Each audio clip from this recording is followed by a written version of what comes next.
देश विदेश की सच्ची खबर सच के साथ। आप देख रहे हैं नेशनल इंडिया न्यूज। वाराणसी के काशी हिंदू विश्वविद्यालय के चिकित्सा विज्ञान संस्थान के गैस्ट्रोएंट्रोलॉजी विभाग में इस वर्ष भी विश्व आईबीडी दिवस 19 मई को मनाया जाएगा। इस अवसर पर विभाग में संचालित आईबीडी क्लिनिक जो डॉक्टर देवेश प्रकाश यादव द्वारा चलाया जा रहा है, अपनी सेवाओं की उपलब्धियों को भी साझा करेगा। और साथ ही आपको बताते चले, वर्ष 2021 से अब तक इस क्लिनिक में कुल 1388 मरीज आईबीडी से ग्रसित होकर पंजीकृत हो चुके हैं।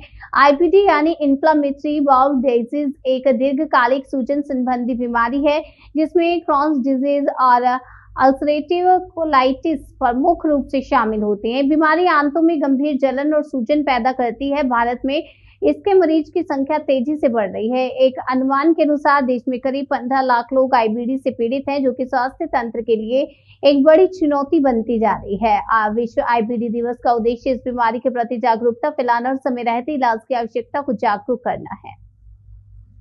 नमस्कार, मैं doctor Devesh Yadav, department of gastroenterology IMSBHU से।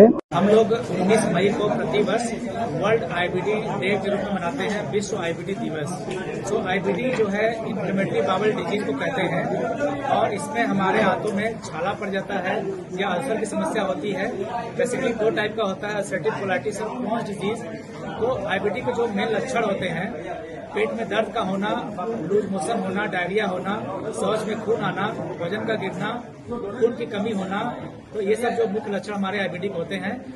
हमारे देश में प्रति वर्ष जो है आईबीडी के केसेस बढ़ते जा रहे हैं, क्योंकि जो हमारा खान पान है, हमारा जो जीवन शैली है, वो बिल्कुल बदलता जा रहा है और हम वेस्टर्न डाइट या वेस्टर्न लाइफ स्टाइल को अपना रहे हैं। इसकी वजह से हमारा जो है आईबीडी के केसेस हमारे देश में बढ़ते जा रहे हैं। आईबीडी एक इलाज वाली बीमारी है, जीवन पर्यंत इसका इलाज चलता है, लेकिन अगर सही समय पर इसकी डायग्नोसिस हो जाए और अगर मरीज का डायग्नोसिस सही समय पर हो, मरीज अगर खान पान पर ध्यान दे, डॉक्टर का सलाह माने, दवाइयों को सही समय पर ले, तो आईबीडी में हम आईबीडी को कंट्रोल कर सकते हैं और जल्दी मरीज के जान को इसमें खतरा नहीं होता है। लेकिन अगर डायग्नोसिस लेट होती है या मरीज दवाओं का इस्तेमाल गलत रूप में करता है या दवाएं गलत होती हैं या लंबे समय तक दवा खा रहा बिना डॉक्टर के संपर्क में, तो ऐसे केसेस में दवाओं के साइड इफेक्ट से या लेट डायग्नोसिस से, बीमारी की सीवियरिटी से मरीज की जान भी जा सकती है। सर, आगे इस तरह से कैसे अवेयरनेस हम लोग फैलाएंगे? जैसे कैसे हम लोग प्रिंट मीडिया और जो भी टेलीविजन मीडिया है उसके माध्यम से सबको अवेयर करना चाहते हैं कि अपने जीवन शैली को अच्छा रखें, हेल्दी खाना खाएं, वेस्टर्न डाइट को अवॉइड करें, प्रिजर्वेटिव जिसमें मिला हुआ था उस खाने को अवॉइड करें और जो भी हमारे पैकेज आइटम है, अल्ट्रा प्रोसेस फूड है, उसको ना खाएं, हरी सब्जियों का इस्तेमाल करें, फल का इस्तेमाल करें, जो भी हमारे यहाँ ग्रेन्स होते हैं, दाल चावल, इन सब का इस्तेमाल करें, हेल्दी खाना खाएं जो है।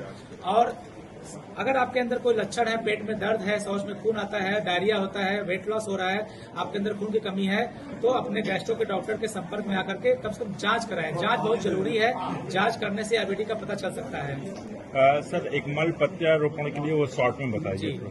देखिए, इसमें बहुत सारी दवाएं होती हैं आईबीडी में और कुछ इंजेक्शंस आते हैं। जब मरीज का सीवियर बीमारी होता है तो 3 लाख, 4 लाख या 5 लाख प्रति वर्ष का खर्चा आता है। तो बहुत सारे हमारे गरीब मरीज होते हैं जो इसको अफोर्ड नहीं कर पाते हैं। तो अभी सारे विश्व में एक नई पद्धति से इलाज शुरू हो रहा है जो कि ट्रायल्स में है। उसको हम लोग कहते हैं फीकल माइक्रोबायोटा ट्रांसप्लांटेशन, हिंदी में कहते हैं मल प्रत्यारोपण। एक हेल्दी इंसान जिसको कोई बीमारी नहीं है, जो कोई नशा नहीं करता है, जिसका खान पान अच्छा हो, उसका जो है मल लेकर के, उसका जो है हम लोग 50 ग्राम स्टूल मल लेकर के, जो हमारे आईबीडी के मरीज हैं उसके अंदर कोलोनोस्कोपी के रूट के थ्रू हम लोग उसको इंजेक्ट कर सकते हैं। और स्टडीज में देखा वाटर ट्रांसप्लांट से आईबीडी के मरीजों में बहुत ही अच्छा प्रभाव पड़ता है और बहुत सारे मरीज इससे ठीक हो जाते हैं। तो मैं लोगों को कहूंगा कि जो भी आईबीडी के मरीज हैं इसके बारे में आके हमसे बात करें और जो स्वस्थ लोग हैं अगर अपना वो मल दान करना चाहते हैं आईबीडी के मरीजों के लिए, उसके लिए गैस्ट्रो डिपार्टमेंट IMSBHU में आके हम लोगों से संपर्क करें।